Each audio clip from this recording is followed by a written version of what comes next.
तो दोस्तों कोटक महिंद्रा बैंक ने अपने क्वार्टर थ्री के नंबर को डिस्प्ले किया है। तो चलिए देखते हैं क्या है क्वार्टर थ्री के नंबर्स के अंदर डाटा बेसिकली ग्रोथ में है।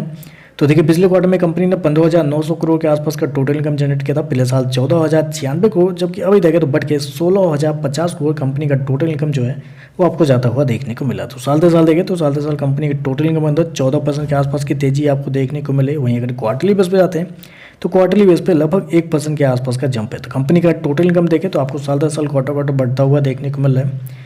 कंपनी के इंटरेस्ट इनकम की बात करते हैं तो पिछले क्वार्टर में 13,216 करोड़, पिछले साल 11,799 करोड़, जबकि अभी देखें तो बढ़ गया 13,427 करोड़ के आसपास आपको देखने को मिला। तो साल दर साल क्वार्टर कंपनी का जो इंटरेस्ट इनकम है वो आपको बढ़ता हुआ देखने को मिल रहा है। चलिए कंपनी के एनआई की बात कर लेते हैं, यानी कि नेट इंटरेस्ट इनकम जो होता है उसकी बात कर लेते हैं, क्योंकि मेरे पास बहुत सारे ब्रोकरेज हाउस की रिपोर्ट है आपके सामने आ चुके होंगे। जबकि इस क्वार्टर में कंपनी का जो एनआई निकल के आता है वो निकल के आता है 7,196 करोड़ के आसपास, जबकि हर किसी का मानना था कि इसके आसपास ही कंपनी का एनआई आपको आता हुआ देखने को मिल सकता है। और जो एवरेज अनुमान निकल के आता है वो निकल के आता है 7,186 करोड़ का। तो आप कह सकते हैं जितना मार्केट का अनुमान था एग्जैक्टली उतना ही कंपनी का एनआई आपको आता हुआ देखने को मिल रहा है।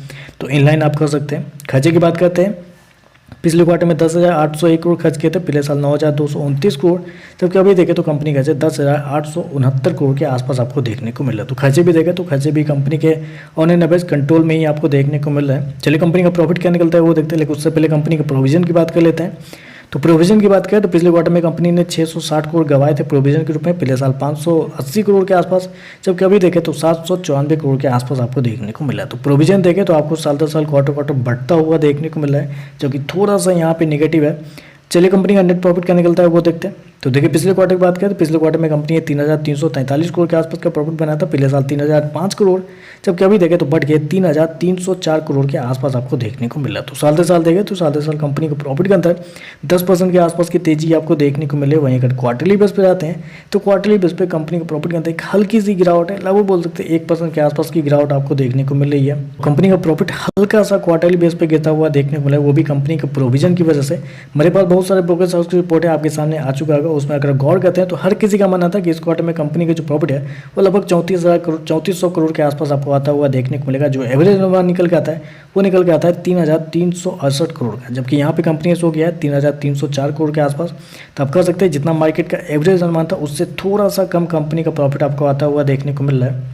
चलिए कंपनी के ग्रॉस एनपीए ईपीएस क्या है वो देखते हैं। तो ईपीएस की बात करें पिछले क्वार्टर में 16,82 पिछले साल 15,12, अभी देखें तो 16,62 के आसपास आपको देखने को मिल रहा है। जबकि ग्रॉस एनपीए की बात करते हैं, ग्रॉस एनपीए 1.73 से गिर के 1.50 आ चुका है, लेकिन पिछले क्वार्टर में 1.49 के आसपास था। तो क्वार्टरली बेस पर ग्रॉस एनपीए बढ़ता हुआ देखने को मिल रहा है। नेट एनपीए देखें तो 0.34 से बढ़ के 0.41 आता हुआ देखने वाले, जो कि यहाँ पे थोड़ा सा गलत है।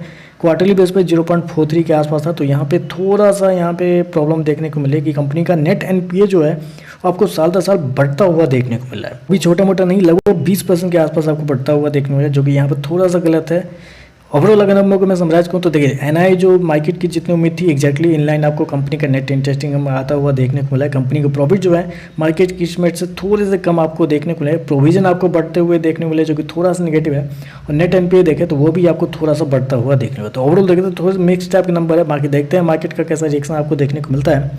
आज के लिए बस इतना है। वीडियो पसंद आए तो लाइक कीजिएगा, साथ में साथ चैनल को सब्सक्राइब जरूर कीजिएगा। धन्यवाद।